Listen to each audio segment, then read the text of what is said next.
Secret societies were also looking for the sudden appearance of a promised Redeemer. However, their promised Redeemer was not the one promised through biblical prophecy. Rather, their promised Redeemer was a man who had reached perfection, upon whom the ultimate Christ consciousness would descend at the right moment in world history to lead the world into its foreseen golden age. In other words, this counterfeit Christ for whom the pagans were and are still waiting is the Antichrist. Satan had cleverly dispersed the prophecy of the coming Redeemer in many secret societies of that day and this day. The wise men who came to Bethlehem seeking the king which had been born had been awaiting for the pagan Redeemer. More specifically, they were knowledgeable of the remarkably precise prophecy in Daniel 9:24-26, and they realized the world was within a man's lifetime of fulfillment. These men were members of the pagan sect called the Zoroastrians. This Persian sect were among the wise men of Babylon in Daniel 2:1-18. In fact, these pagans classified Daniel as being a wise man, in the same mold from which they were cast.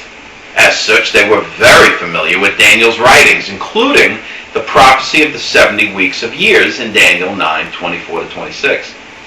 The Jewish secret society, the Kabbalah, were looking for a promised Redeemer of the same type as other secret societies, because, see, in reality, they were all the same.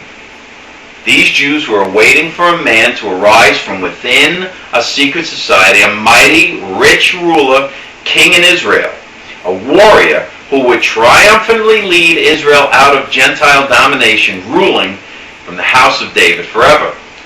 Boy, were they horrified when Jesus' birth was announced to humble shepherds instead of to the ruling council of the Kabbalah. They rejected the very idea that the promised Redeemer could possibly be born to peasant parents in a stable. Oh no. Their Redeemer would be born of secret society parents who were wealthy, influential, and powerful, and surely this Redeemer would be born in a palace. Thus, they initially rejected the idea that Jesus could be the Christ. Well, later, when Jesus began his ministry, these Jewish Kabbalists were further horrified at the prospect that Jesus might just be the promised Redeemer. In addition to his humble background, Jesus revealed hidden spiritual truth directly to the masses of the people. You see, the Pharisees knew Jesus had learned the truth contained within the Old Testament. They assumed Jesus had learned it from a secret society somewhere.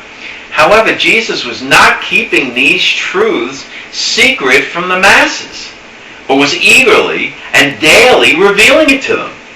Remember, secret societies require their members to keep all the secrets to which they have been exposed absolutely to themselves. The severe oaths which every member of the secret societies take call for painful death to be executed if anyone revealed any secrets of the society to a non-member. Thus, the Pharisees wanted Jesus to die a severe and painful death for revealing the secrets. You see, members of secret societies loathe the average citizen. They deliberately attempt to mislead them spiritually. And they built up social barriers to keep the masses separate from the members of the societies.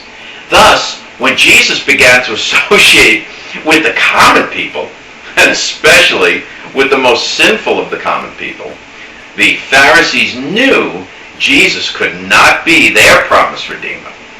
The Pharisees had carefully misled the common people through the creation of the Talmud. The daily living restrictions of Talmudic law were so restrictive as to bind the people in absolute bondage to the Pharisees. The Talmud had also hid God's divine truth contained within the books of Moses. And Jesus responded dramatically to these traditions of men, condemning them with extremely strong words. The Pharisees counterattacked with plots to kill him.